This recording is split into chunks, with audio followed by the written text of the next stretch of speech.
me the story of Jesus, write on my heart every word. Tell me the story most precious, sweetest that ever was heard. Love in that story so tender, clearer than ever I see. Say, let me read while you whisper, love in the ransom for me. Tell me the story most precious, sweetest that ever was heard.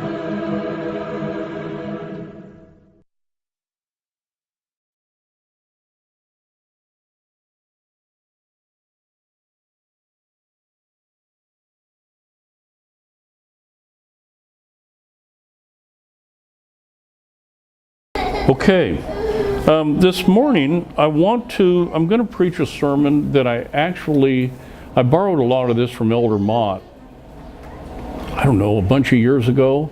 I have carried this, now I've changed it over the years, but I've carried this in my satchel with me since the first time that I came down here by myself right after the church was started.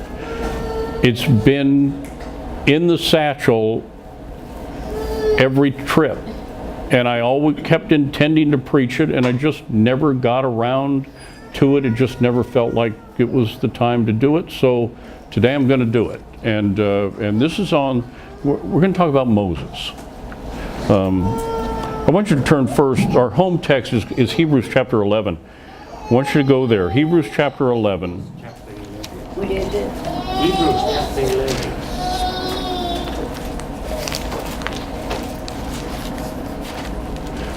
Getting the impression somebody doesn't like Moses. Hebrews chapter 11, verses 24 through 27. This is the great faith chapter. And we have a lot of the old saints in here, and we have Moses. Verse 24. By faith, Moses, when he was come to years, refused to be called the son of Pharaoh's daughter, choosing rather to suffer affliction with the people of God than to enjoy the pleasures of sin for a season, esteeming the reproach of Christ greater riches than the treasures in Egypt, for he had respect unto the recompense of the reward. By faith he forsook Egypt, not fearing the wrath of the king, for he endured as seeing him who is invisible. Now, as we go forward on this, you're going to see that there's two different time frames mentioned in this passage. When we look at the history of Moses and what went on with him and Egypt, well, we'll wait till we get there. But you'll see that there are two different things in that. And both of them begin with that word, by faith. One of the reasons that we need to look to examples of Moses and others is because we can learn how God deals with people based on how he has dealt with people in the past. That's one of the main reasons that we study the Old Testament, to see how it is that God dealt with his children in the Old Testament days. And we can assume that if you do what they did, you're probably going to get roughly the same kind of treatment that they got. God has always dealt with these examples. Turn to 1 Corinthians chapter 10. And we'll see what the Apostle Paul says about this. This is speaking of the children of Israel in the wilderness at the time that Moses was leading them. 1 Corinthians chapter 10. Moreover, brethren, I would not that ye should be ignorant how that all our fathers were under the cloud, and all passed through the sea, and were all baptized unto Moses in the cloud and in the sea, and did all eat the same spiritual meat, and did all drink the same spiritual drink, for they drank of that spiritual rock that followed them, and that rock was Christ. But with many of them God was not well pleased, for they were overthrown in the wilderness. Now think about this for a minute. all of them had eaten and drinking of the spiritual rock, which is Christ. In other words, these were all children of God. But there's a number of them that God was not well pleased with. Even though they were his children, because of their behavior, he was not well pleased with them. With many of them, God was not well pleased, for they were overthrown in the wilderness. Now, these things were our examples, to the intent we should not lust after evil things as they also lusted. Neither be ye idolaters, as were some of them. As it is written, the people sat down to eat and to drink and rose up to play, and that's a reference to the golden calf incident. Neither let us commit fornication, as some of them committed, and fell in one day 23,000. And that's found, that was during the times of Phinehas over in Numbers chapter 25. Neither let us tempt Christ, as some of them also tempted and were destroyed by serpents. You'll find that over in Numbers chapter 21. Neither murmur ye, as some of them also murmured and were destroyed of the destroyer. That's found in Numbers chapter 14. Now all these things happened unto them for examples, and they are written for our admonition, upon whom the ends of the world are come.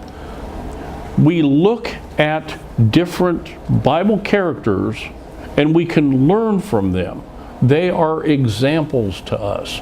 God has always used people or nations, if you will, or whatever, as examples, as a method of teaching people. That's how he has always done things. In this passage, we're clearly told that the children of Israel are a good example to look at relative to the New Testament church. How did God deal with that, with those people? Now, if we drift into idolatry, how do you think he'll deal with us? Same way he did with them. If we drift into sinful acts, how do you think he'll deal with us? The same way he did with them. They're an example to us. You look at the Apostle Paul. The Apostle Paul is an example to ministers.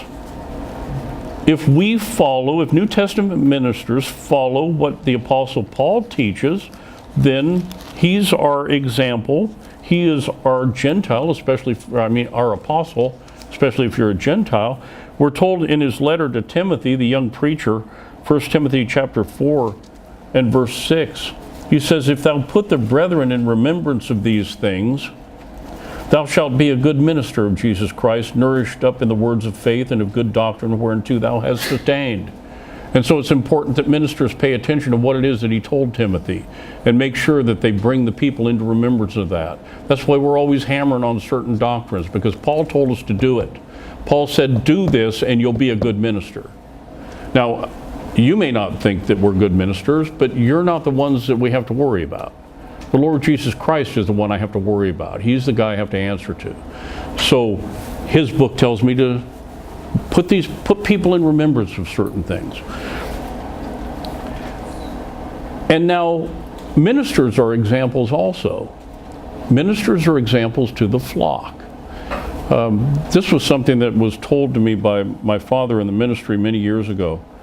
And I've watched it, and it's really true.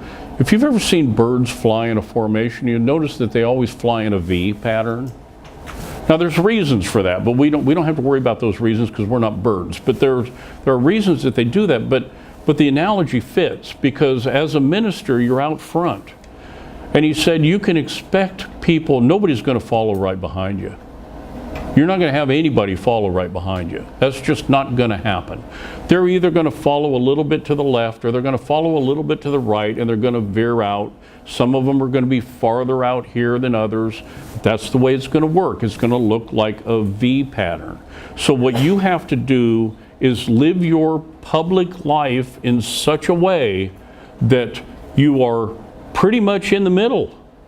You got to stay pretty much in the middle, because if you don't, the ones on one side or the other that start to get farther out will fall off into a ditch.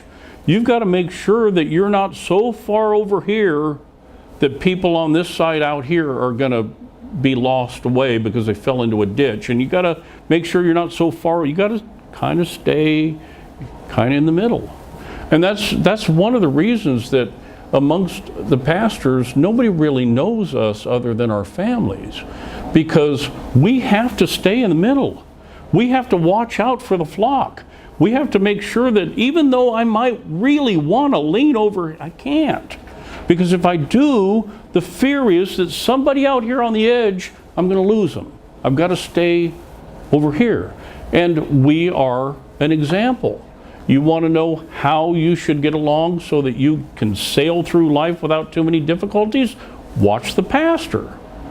Ask the question, what would he do? In this situation, what would he do? And if you don't know, I have a phone. Call me and ask me and I'll tell you. And hopefully the advice will be sound. But that's what we're sent for, examples. And God has always used people as examples in that way. Now, I mentioned already that there's two different time frames found in our passage over in Hebrews 11. The first is from verses 24 to 26. This refers to the time before Moses left Egypt. You remember that he was born at a time when, and we're going to see why in just a few minutes. He was born at a time when the Pharaoh had decided to kill off all of the little boy children. You remember that? And we'll see why in just a minute. It was much like King Herod and what he did at the time of Christ. And Moses was born and he was kept in the house for 3 months, and then they put him in a basket, and Pharaoh's daughter took him and raised him as one of her own. And so he grew up there in Egypt.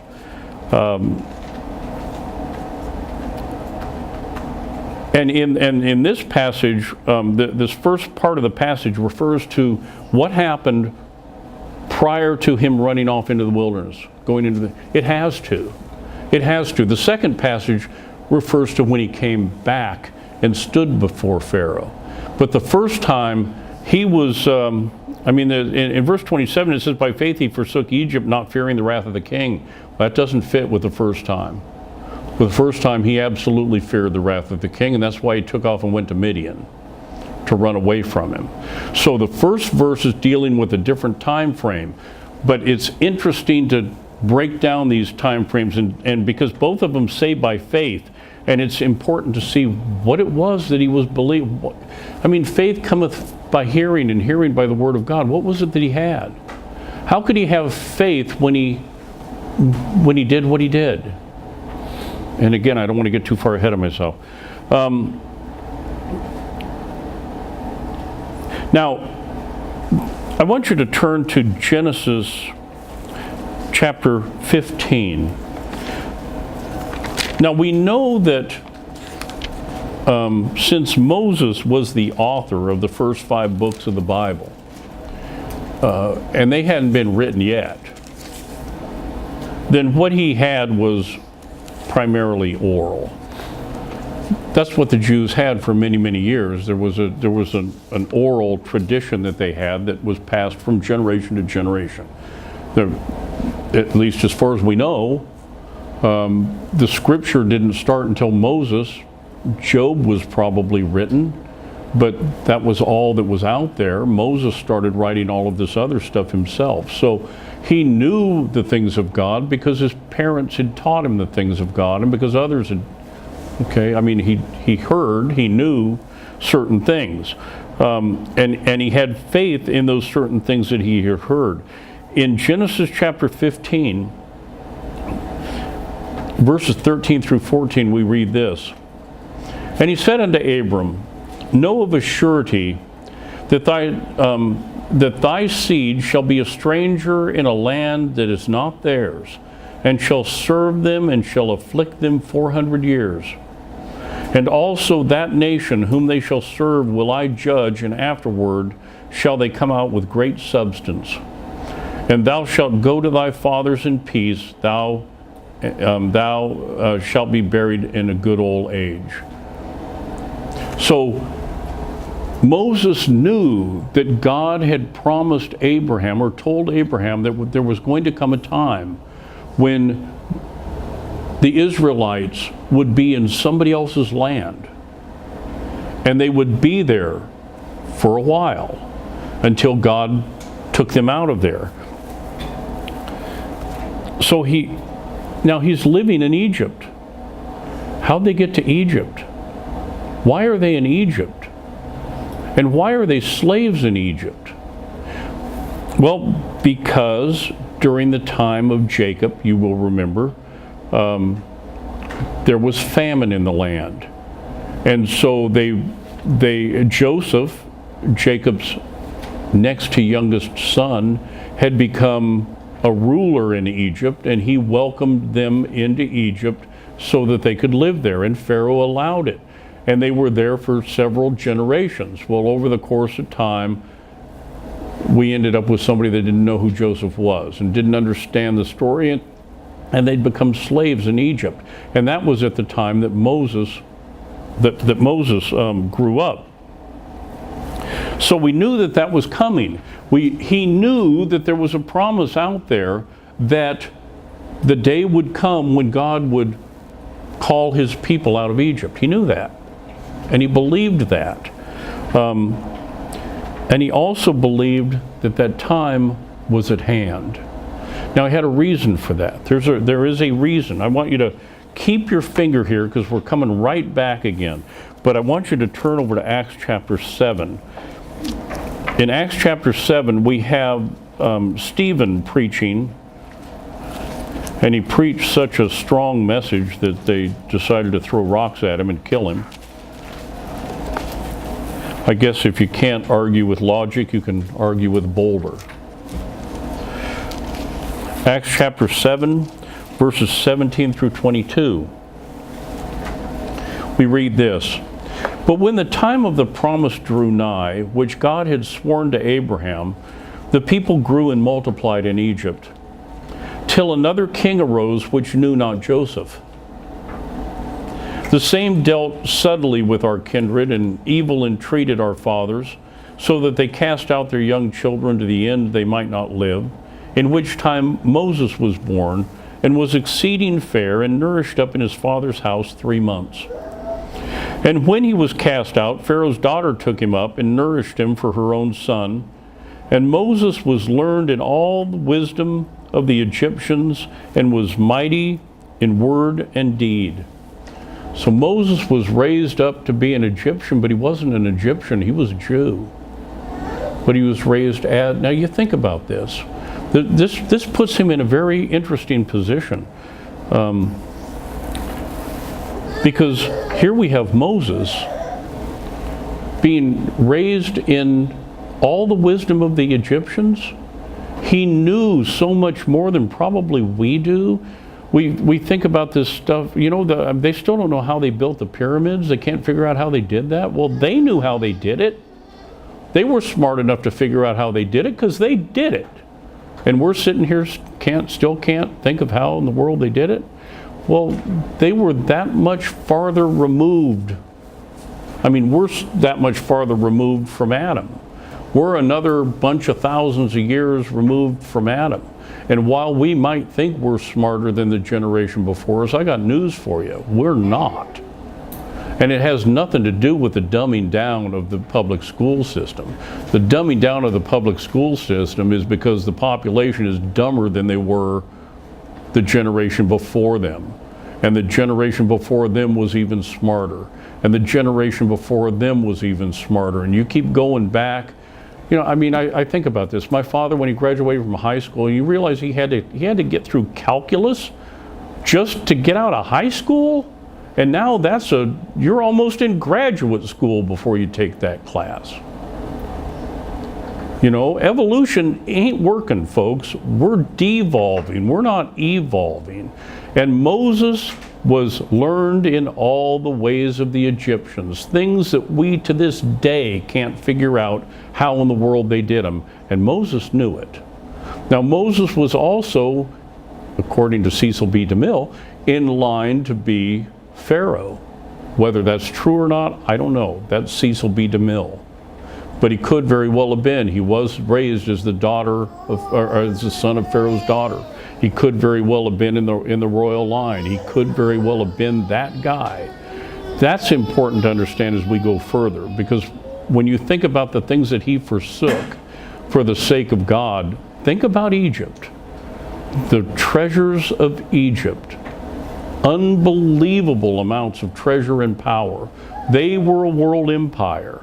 They had the world by the tail and had all the wealth to go with it, and that's what he forsook. He didn't just forsake a new car and a nice apartment. He forsook the treasures of Egypt when he made the decision to follow Christ.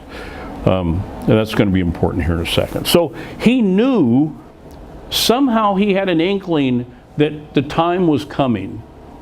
And he also had the oral tradition at the time that the time was coming. Go back to Genesis chapter 15.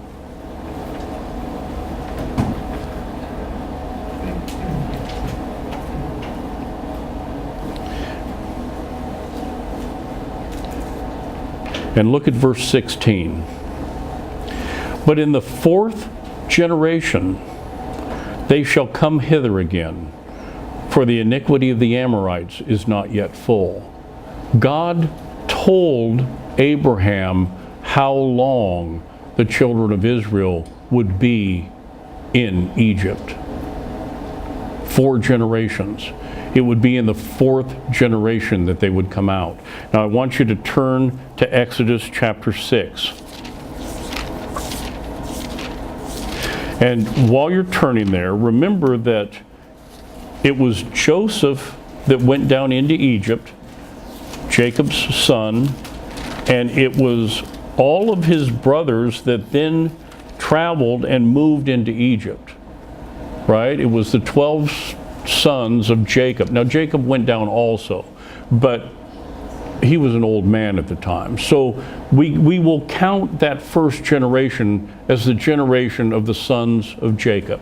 All right? They're going to be in the land 4 generations. We'll start with that. We'll start with Jacob's sons generation. In Exodus chapter 6 and verse 16, we read this. And these are the names of the sons of Levi. Now Levi was one of Jacob's sons. That's generation 1. Okay? These are the names of the sons of Levi according to their generations, Gershon and Kohath and Merari, and the years of the life of Levi were 137 years. So we have Gershon, Kohath, and Merari. Now look at verse 18 and let's look at Kohath. And the sons of Kohath, Amram and Izhar and Hebron and Uzziel, and the years of the life of Kohath were 133 years. Okay? Now look at verse 20. And Amram took him Jochebed, his father's sister, to wife, and she bare him Aaron and Moses. And the years of life of Amram were 137 years. Levi, Kohath, Amram, Moses. In the 4th generation they will come out. Moses was in the 4th generation. Moses knew the time was at hand. You see, he didn't just think it. He didn't just think, well, I think the time's at hand. He didn't come up with a conclusion that God wrote in the sky in a cloud to him that it was his. No, he knew that God had made a promise that in the 4th generation they would come out of there, and they were in the 4th generation. And he believed that he would be one of those folks that would come out of there. And he had good reason to. He had Bible. He knew that they'd been teaching this for 400 years. This had always been. So he had a time frame. He knew what was going on. It's kind of the same at the time of Christ. They knew the time frame. God gave them the time frame of when Christ would be here. So they knew that it had to be in about that time frame. God had told them. And all they had to do was count. And you can count, right? Even dumbed down, we can still count. So in both of those instances, God had given him a time frame. That's how Moses knew. Now I want you to look at Exodus chapter 2.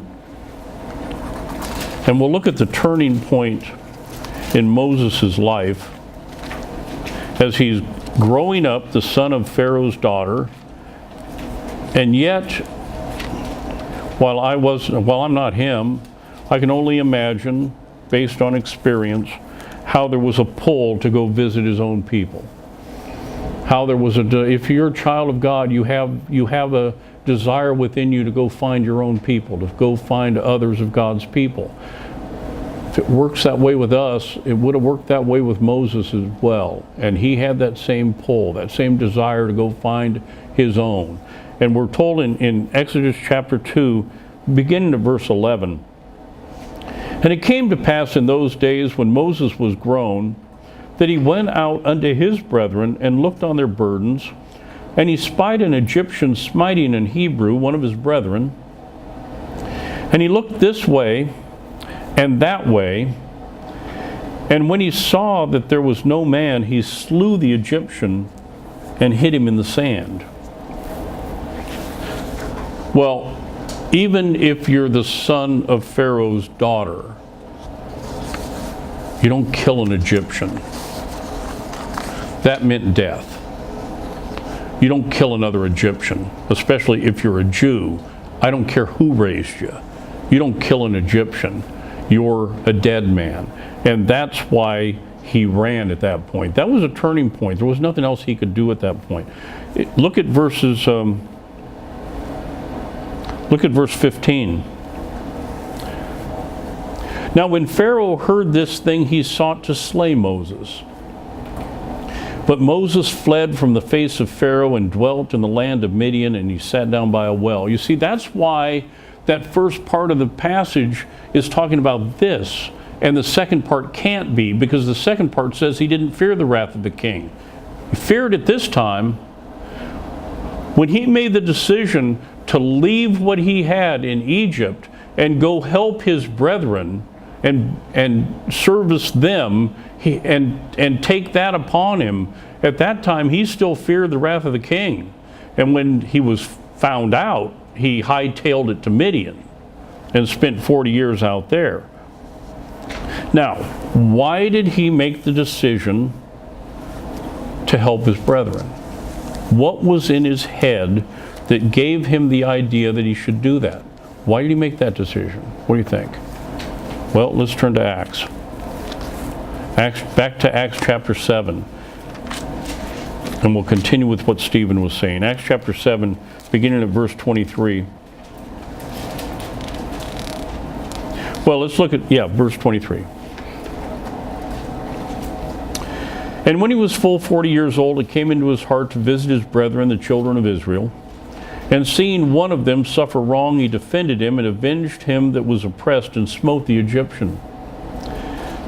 Now watch this. "For he supposed his brethren would have understood how that God by his hand would deliver them, but they understood not." Moses believed that he was Moses before he ever left for the wilderness.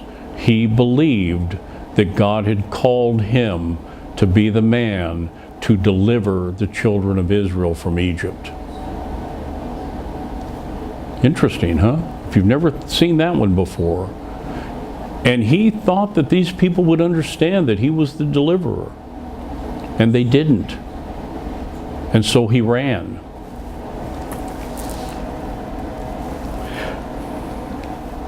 Now, I want to make one other real quick point, and then we'll move on to verse 27. And this is found over in Luke chapter 9. And remember, I'm teaching this because he's an example for us. We should look to him as an example.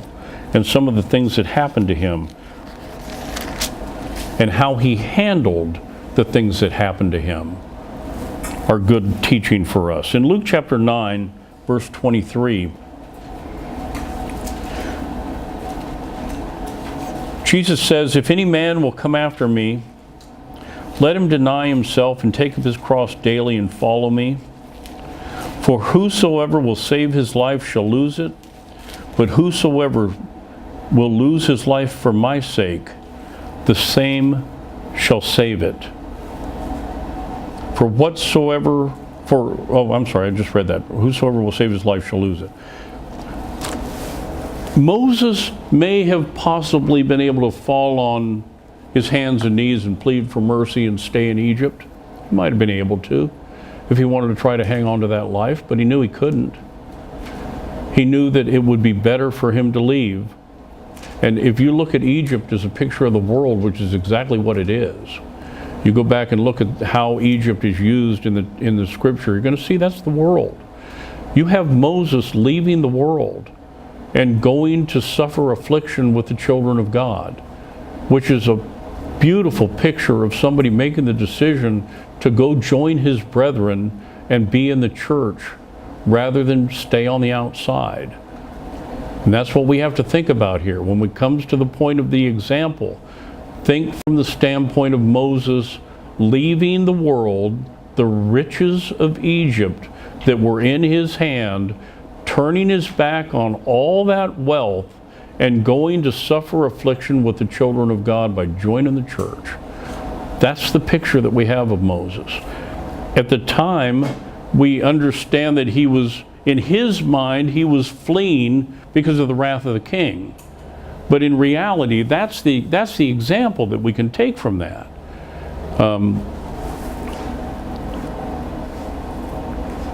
And he is one that lost his life as a result of trying to help his brethren. Did he not? Did he not give up everything that he had in Egypt as a result of trying to help his brethren? Now, verse 27 of Hebrews 11 says this: by faith he forsook Egypt, not fearing the wrath of the king, for he endured as seeing him who is invisible. This is a different time. At this time, this is when he comes back. After 40 years in the wilderness, and there's a bunch of reasons for that, but after 40 years in the wilderness, this is when he comes back before Pharaoh to tell Pharaoh to let his people go. Look at Exodus chapter 2.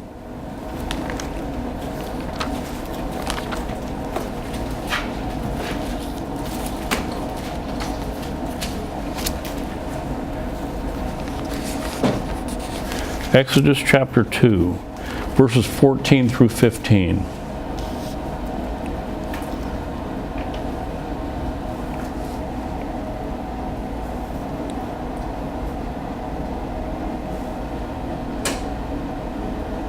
I wrote down the wrong verse.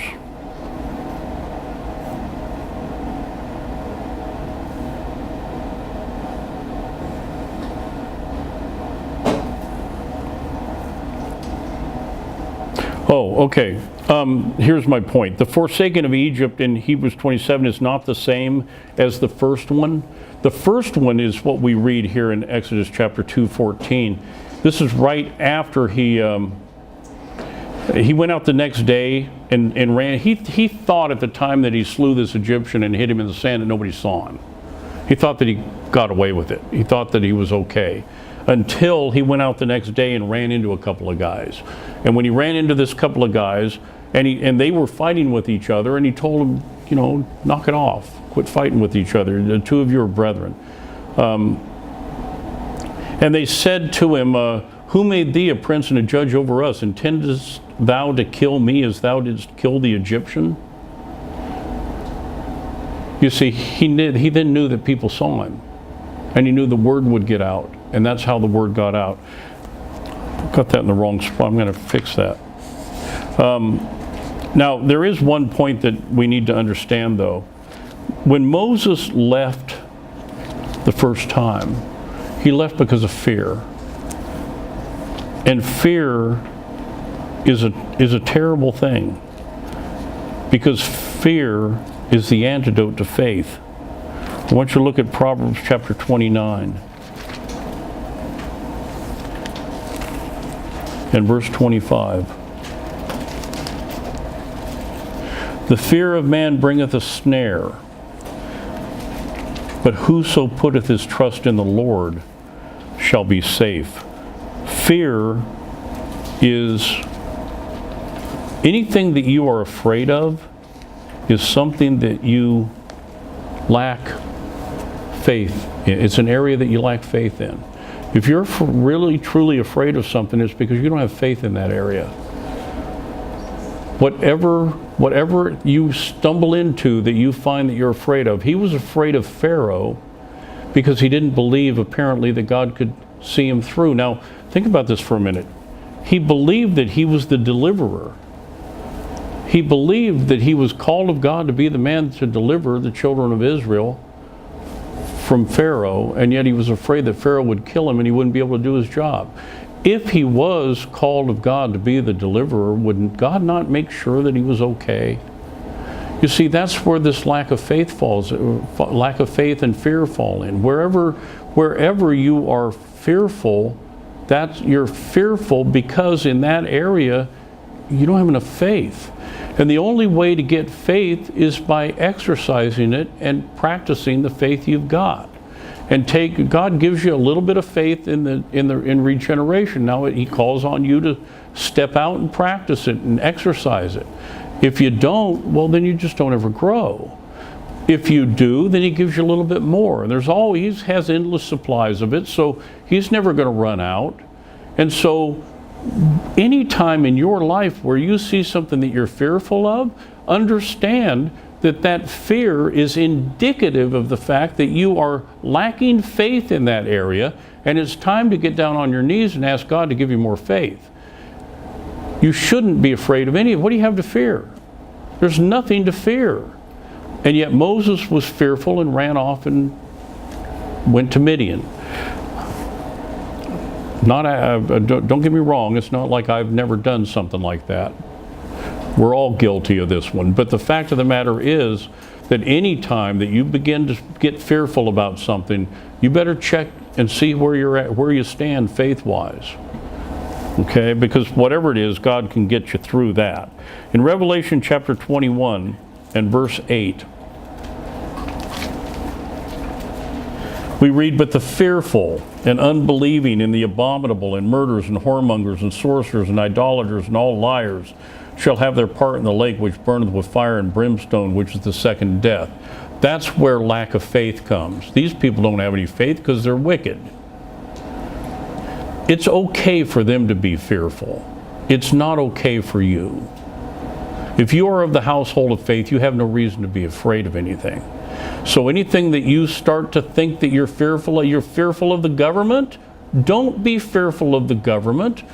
Unless you didn't pay your taxes and you're expecting an audit, as long as you abide by the law, you have no reason to be afraid. And if they come and get you, it's because God told them to do it. So there's no reason to be fearful of anything. What is there possibly that could separate you from God? If you're one of His children, the answer is nothing. So there's nothing to be afraid of. And yet he was afraid. Now, let me make another statement here. Turn to Exodus chapter 3, because there's something else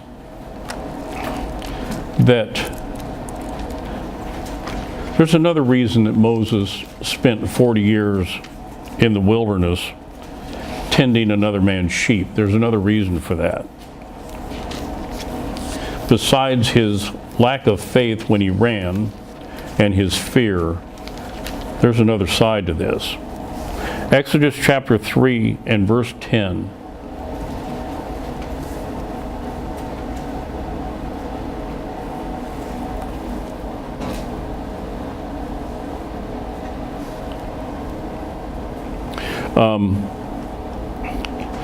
What this will do, it will make a man humble. 40 years in the wilderness tending another man's sheep will get rid of pride, and it will get rid of arrogancy, and it will make a man humble before God. That's why Moses was there for 40 years tending somebody else's sheep. Think about the arrogance that someone could have if they were raised in all the wisdom and the knowledge of the Egyptians, if they believed that they were the deliverer, that they were chosen by God to be the one to deliver the children from captivity and from their current condition. Can you imagine how arrogant someone like that could be? I can. If you grow up being the poster child for everything wonderful, you get proud and you get arrogant and you begin to think it's you, and you forget the fact that it's not you. That anything you've got was a gift of God and you ought to be grateful for it. With Moses, it took 40 years to get that out of him. It took 40 years for him to finally be humble enough so that God could use him for something. Because God expects his servants to be humble before him. That doesn't mean they have to be mealy-mouthed or weak. It just means they have to be humble before God and understand where their place really is relative to God and mankind. In Exodus chapter 3 and verse 10, and here we have the same man that went so far as to kill an Egyptian and hide him in the sand, believing that he was the deliverer and that he could get away with something like that because he was Moses. That's where he starts. And here in Exodus chapter 3 and verse 10, we read, "Come now, therefore, and I will send thee unto Pharaoh, that thou mayest bring forth my people, the children of Israel, out of Egypt." There it is. There's the job. There's the call you've always known you were called for. Somewhere in the back of your mind, you always knew this was the day that what you've been waiting for all these years. And look at what he says. "And Moses said unto God, Who am I, that I should go unto Pharaoh, and that I should bring forth the children of Israel out of Egypt?" Who am I? You see, 40 years tending another man's sheep will do that to you. 40 years of a comeuppance will do that to you. It'll teach you how to be humble before God. Look at Acts chapter 7 again.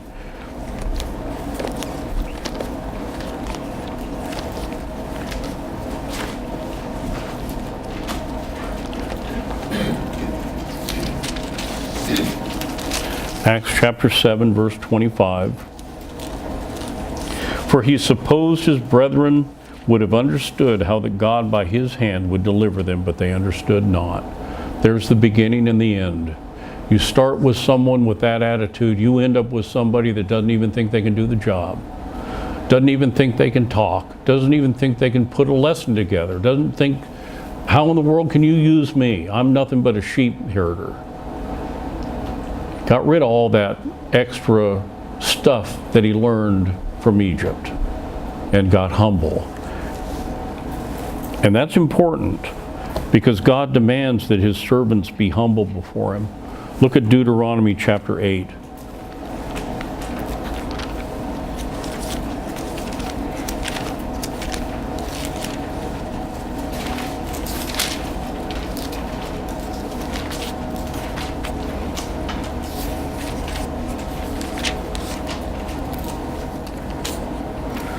Deuteronomy chapter 8, verses 2 and 3.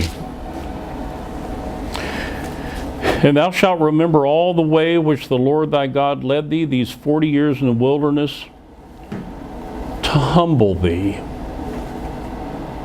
and to prove thee, to know what was in thy heart, whether thou wouldest keep his commandments or no." You see, part of the reason that we go through some of the trials and the tribulations that we go through is to knock that arrogance out of our systems, to teach us that we're no better than anybody else, that if we have anything in this world, it's because God gave it to us, and to get us to a point to where we can recognize that and acknowledge that truthfully. And remember, God judges the heart, so he knows when you're telling the truth and when you're just giving him a line. He can tell the difference. And that's part of the reason that we struggle sometimes in this life, is to get us to that point, because we're of no use to Him as long as we're arrogant. We are absolutely no use to Him whatsoever until we become humble before Him. And then at that point, He can use us. Philippians chapter 4, verses 11 through 13, Paul says this: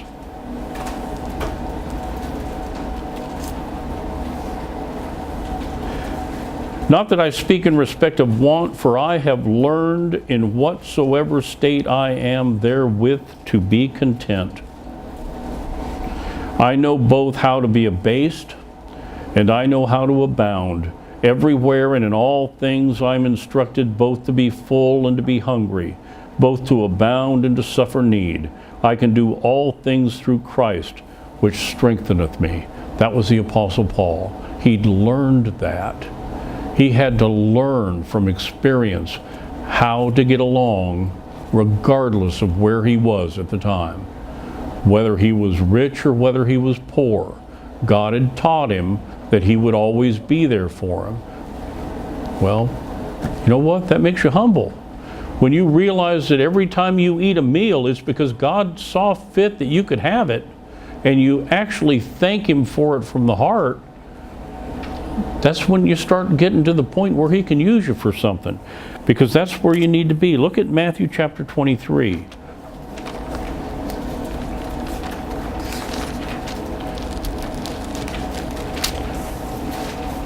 Matthew chapter 23 and verse 12. "And whosoever shall exalt himself shall be abased, and he that humble himself shall be exalted." Humility is a good thing, folks. Now, the world doesn't think so.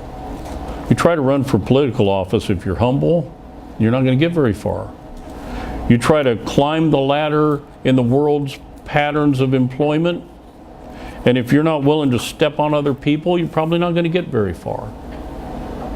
But in God's territory, it does wonders to be humble. And God will take care of you, and your understanding will grow, and you'll be far better for it. 1 Peter chapter 5 and verse 6. "Humble yourselves, therefore, under the mighty hand of God, that He may exalt you in due time." Don't get in a hurry. Don't start thinking, well, it should have been here by now. Should have gotten what I need by now. Don't think that. Stay humble. You'll get it when He's ready for you to have it, and He knows best when you're supposed to get it. So just trust Him and stay humble. And don't start arguing with Him about it, and don't start acting as if you think you know better than He does, which is what we sometimes tend to do. Look at James chapter 4 and verse 10. "Humble yourselves in the sight of the Lord, and He shall lift you up."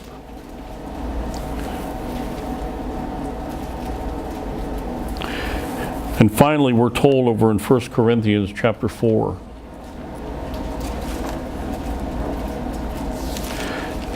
And you have to consider that Moses was a steward.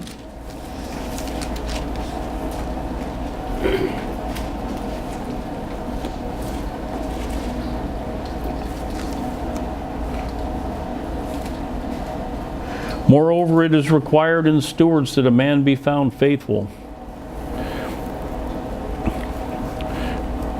So he needed to get rid of fear, and he needed to get humble, and he needed to become faithful. And you would increase in faith by wandering around in the middle of the wilderness for 40 years too.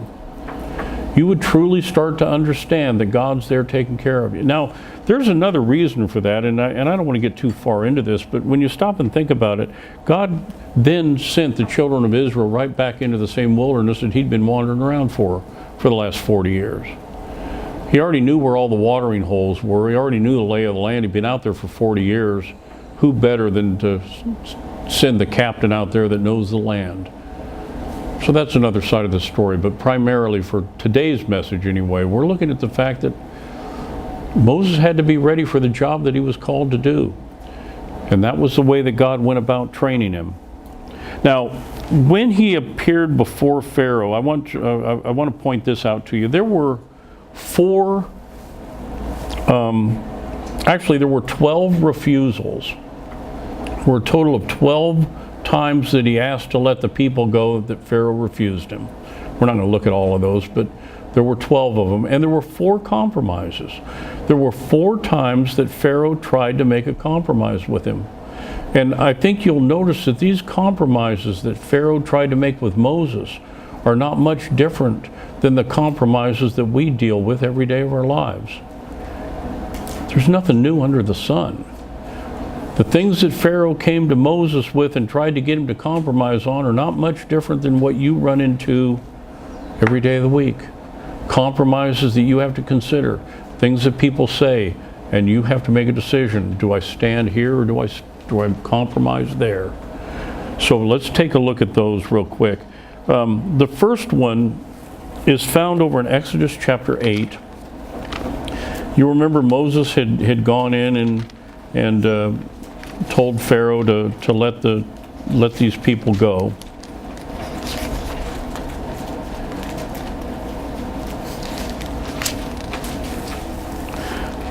In Exodus chapter 8, verse 25 through 27.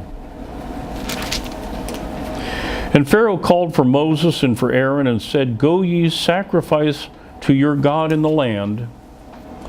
And Moses said, "It is not meet so to do, for we shall sacrifice the abomination of the Egyptians to the Lord our God. Lo, shall we sacrifice the abomination of the Egyptians before their eyes, and they will not stone us. We will go 3 days' journey into the wilderness and sacrifice to the Lord our God, as he commanded us."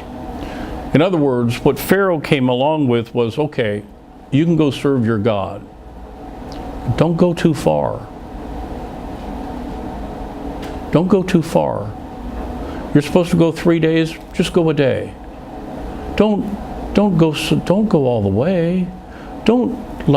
There's no need to join the church. You can go to church and worship God. God will be okay with that. Don't go too far. Don't become a member of it. Don't get caught in that. And we saw what Moses had to say in verse 27. We will go 3 days' journey into the wilderness and sacrifice. We're going to do what God told us to do. We're going to stand up for what God said.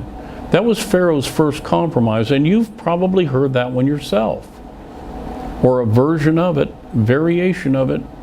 Yeah, it's okay to be a Christian, but don't go so far. You don't have to go all the way. Just go a day's journey out. And when you think about it, keep your fingers here. You don't need to turn with me, but I'm going to read this passage real quick over in 1 Corinthians chapter 10. We looked at it already, but I want you to see it quickly. 1 Corinthians 10, where Paul says, "Moreover, brethren, I would not that ye should be ignorant, how that all our fathers were under the cloud and all passed through the sea, and were all baptized unto Moses in the cloud and in the sea." You see, leaving Egypt was tantamount to leaving the world. It was a baptism of sorts. The idea of them leaving the world and going all the way into the wilderness, that was leaving the world and going all the way into God's fellowship, leaving the world, going all the way into the church.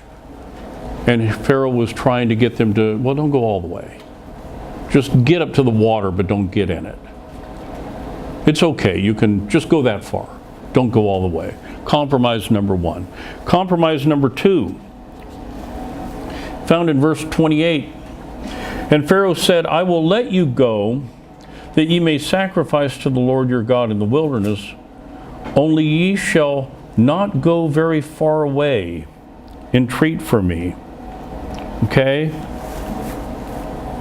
You can go ahead and go, but just don't go too far. You see, I mean, there are certain doctrinal positions that the church has that you're to adhere to.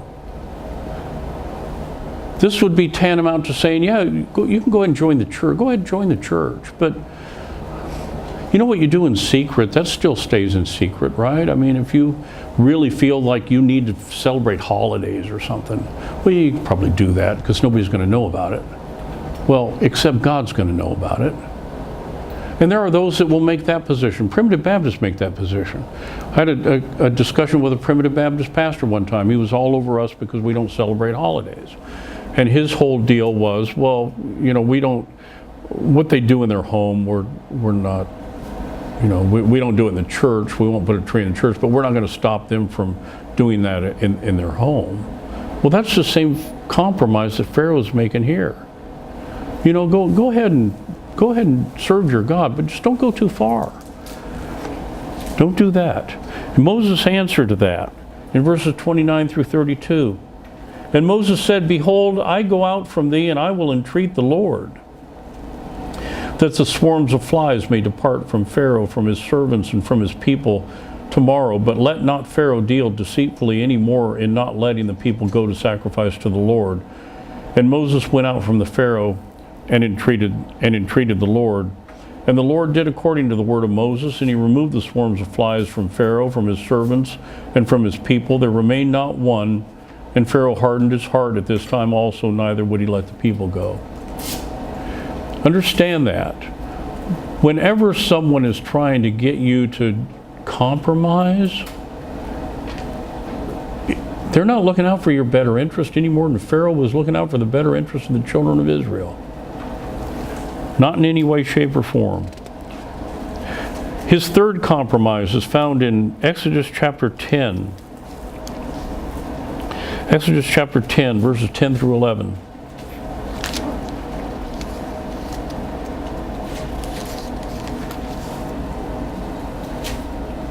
And he said unto them, Let the Lord be with you, be so with you, as I will let you go. Is this the right passage?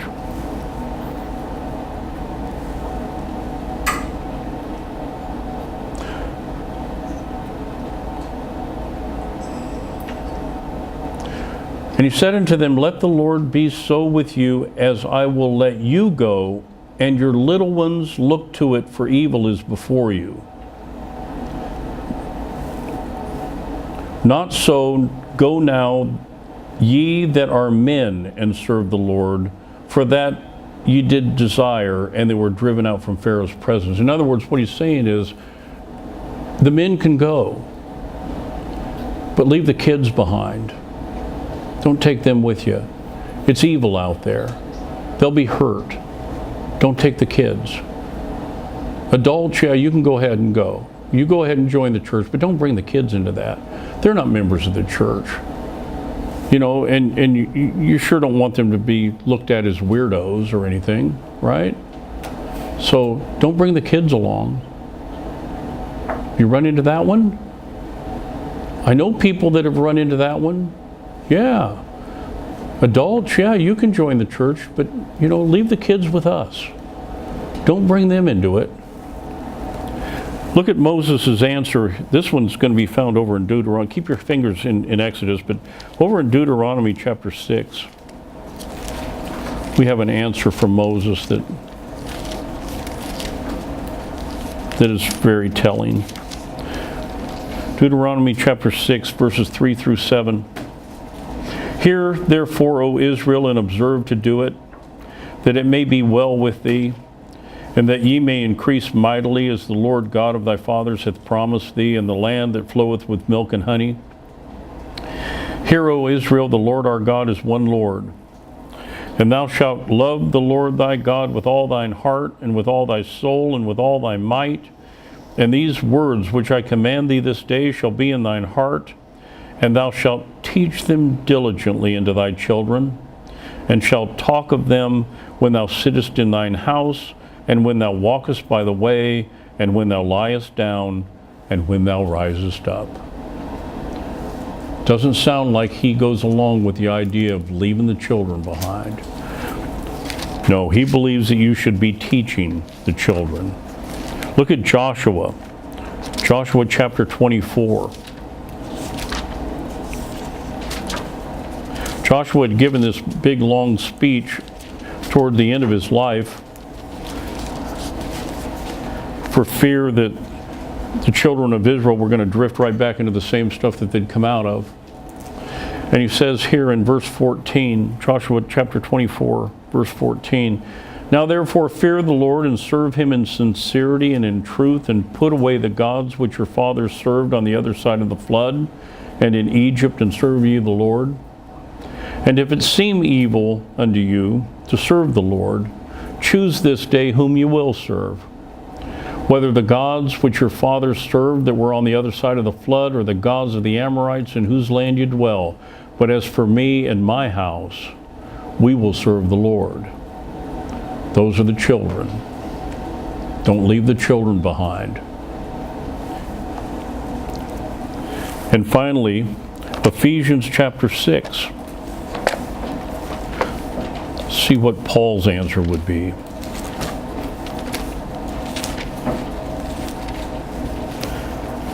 Ephesians chapter 6, verses 1 through 4. "Children, obey your parents in the Lord, for this is right." Well, that doesn't sound like you can leave them behind, because if you do, how are they going to comply with that? Paul's talking directly to them. "Honor thy father and mother, which is the first commandment with promise, that it may be well with thee, and thou mayest live long on the earth. And ye fathers, provoke not your children to wrath, but bring them up in the nurture and admonition of the Lord." That's not leave. You can't leave them behind. You got to take them with you. And finally, we have Pharaoh's final compromise, found in Exodus chapter 10 and verse 24. "And Pharaoh called unto Moses and said, Go ye, serve the Lord, only let your flocks and your herds be stayed. Let your little ones go also go with you." Okay, adults you can go, kids you can go, but leave the money. Leave the herds. Leave the finances. You can't take that with you. Let's see what Moses says to that. Verses 25 through 26. "And Moses said, Thou must give us also sacrifices and burnt offerings, that we may sacrifice unto the Lord our God. Our cattle also shall go with us, there shall not an hoof be left behind. For thereof must we take to serve the Lord our God, and we know not with what we must serve the Lord until we come hither." We don't know what we're going to need until we get there. So we're going to take it all. And that was the position that Moses took throughout all of this when he returned back.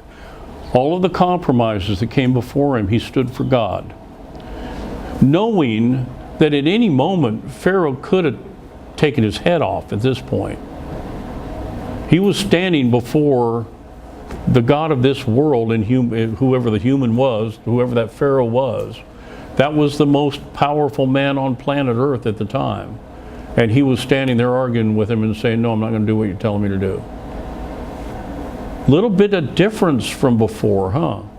The first time, when he didn't have faith, when he didn't know much, when he hadn't been around God, hadn't spent that much time dealing with it, he ran off and hid. But now that he'd met him on the mount, now that he knew who he was, he stood there like a lion, not afraid of anything. And that's what Moses went through for those 40 years, learning who he was, learning who God was, and understanding that the riches of being in God's family are so much better than the treasures of this world. And the treasures of this world under consideration of Moses were the treasures of Egypt. And that's a whole lot of treasure. I want you to turn to Luke chapter 9 to see a picture of Moses today.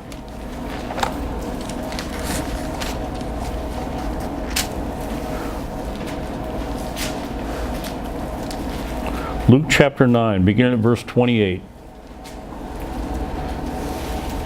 "And it came to pass about 8 days after these sayings, he took Peter and John and James and went up into the mountain to pray. And as he prayed, the fashion of his countenance was altered, and his raiment was white and glistening.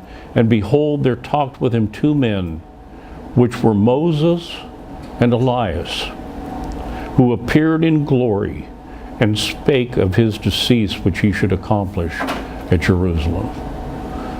That's Moses today. That's you in the future. He saw that and knew that that was worth more than all the treasure in Egypt, and took the stand that he took. And that's the lesson that we need to learn, and that's the example that he set for us, that we should follow. We're told over in Romans chapter 8,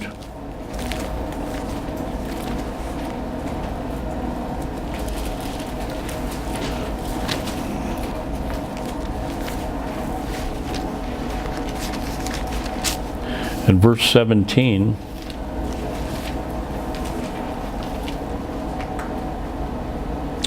and if children, then heirs, heirs of God and joint heirs with Christ, if so be that we suffer with him, that we may be also glorified together. For I reckon that the sufferings of this present time are not worthy to be compared with the glory which shall be revealed in us. What we saw of Moses on that mountain of transfiguration, that's us in the future. And that's what Paul is referring to when he says, for I reckon that the sufferings of this time can't be compared with that. Whatever you give up in this world is going to seem like nothing when you get there, even though you may suffer a little bit here. Hebrews chapter 11 and verse 26, where we started on this, it says, referring to Moses, says, esteeming the reproach of Christ greater riches than the treasures in Egypt, for he had respect unto the recompense of the reward. He knew what the glory would be. And he knew it was worth so much more. I've got one more real quick point that I want to make here, and then we'll wrap this up. This is one of those compare and contrast moments. Over in Romans chapter 9, verses 15 through 16, Romans 9:15 says, for he saith to Moses, I will have mercy on whom I will have mercy, and I will have compassion on whom I will have compassion. So then it is not of him that willeth, nor of him that runneth, but of God which showeth mercy. Notice, those are vessels of mercy. You've heard of vessels of mercy and vessels of wrath. Those are vessels of mercy. Those whom God has shown mercy on. Now, Pharaoh is a perfect example of the vessels of wrath. If we continue, verses 17 through 18. For the scripture saith unto Pharaoh, even for this same purpose have I raised thee up, that I might show my power in thee, and that my name might be declared throughout all the earth. Therefore he hath mercy on whom he will have mercy, and whom he will, he hardeneth. You see, Pharaoh is an example of that. I want you to think, as hard as this is to do, there are world leaders out there today that we're told in Scripture that we're supposed to pray for. Even when they do things that are ungodly, we're supposed to pray for them. Well, we're not supposed to pray for them to help them do things ungodly, but we are supposed to understand that God's the one that put them there. God's the one that put them in power for whatever reason. If that reason is to punish his children because they've been bad, well, then that's why they're there. And understand that that's all they've got. Most of them are vessels of wrath. And what they've got in this world for a few short years, and then what's coming ain't good. Remember that. When you run into people that give you a hard time that are in the world, understand that's all they got. If this world was all you had and nothing else, you'd probably fight for it. But if you're a child of God, this world isn't all you have. What you have is a future in glory. This world ought to be handled with a very loose hand, because it doesn't really mean that much. This is a temporary dwelling abode. So don't drift into being like Pharaoh. Don't become one of those kind of people that has to hang on to the world for all it's worth, because this world is not your home if you're a child of God. It's only your home if you're one of these vessels of wrath. Look at verses 19 through 24. Thou wilt say then unto me, why doth he yet find fault? For who hath resisted his will? Nay, but, O man, who art thou that repliest against God? Shall the thing formed say to him that formed it, why hast thou made thee thus? Hath not the potter power over the clay of the same lump to make one vessel unto honor and another unto dishonor? What if God, willing to show his wrath and to make his power known, endured with much long suffering the vessels of wrath fitted to destruction, and that he might make known the vessels of his glory, or the riches of his glory on the vessels of mercy, which he had afore prepared unto glory? Even us whom he hath called, not of the Jews only, but also of the Gentiles. Let us understand that. Let us understand that there's a difference between the vessels of wrath and the vessels of mercy. As we go through our day-to-day life, how in the world are we going to find any other vessels of mercy if we don't look any different than the rest of the vessels of wrath that are out there? How is anyone going to find us if we look the same as everybody else? If we try for the same things that they try for, if we aim for the same goals that they aim for, if we search for the same stuff they search for, how is any of God's children ever going to find us when we don't look any different than the other guy around the corner? Let's remember that we are vessels of mercy, not vessels of wrath. Now, you might ask the question, well, how do I know? How do I know if I'm a vessel of mercy or not? Well, look at Moses. Look at the example of Moses. Back to Hebrews chapter 11, where we started this thing. Hebrews 11:24. By faith Moses, when he was come to years, refused to be called the son of Pharaoh's daughter. Do you refuse to be part of the world? Do you refuse to be part of that system? Choosing rather to suffer affliction with the people of God, than to enjoy the pleasures of sin for a season. Esteeming the reproach of Christ greater riches than the treasures in Egypt. For he had respect unto the recompense of the reward, and by faith he forsook Egypt, not fearing the wrath of the king, for he endured as seeing him who is invisible. There's your example. You want to know if you're a vessel of wrath? Is that you? Does that describe you? Is that your leaving of the world? Did you leave it for good? Because let me tell you something, and I don't think it applies to anyone in this room, but it applies to a bunch of people out there, and that is that if you don't want to have anything to do with Jesus Christ in this life, if you don't want to obey his commandments in this life, then there's very little evidence that you're going to have anything to do with him in the next life. So how do you know? Are you walking like Moses? Are you doing what Moses did? And as Joshua said, choose you this day whom you will serve. But as for me and my house, we will serve the Lord. With that, I thank you for your kind and very patient attention this morning. Let's stand and be dismissed in prayer.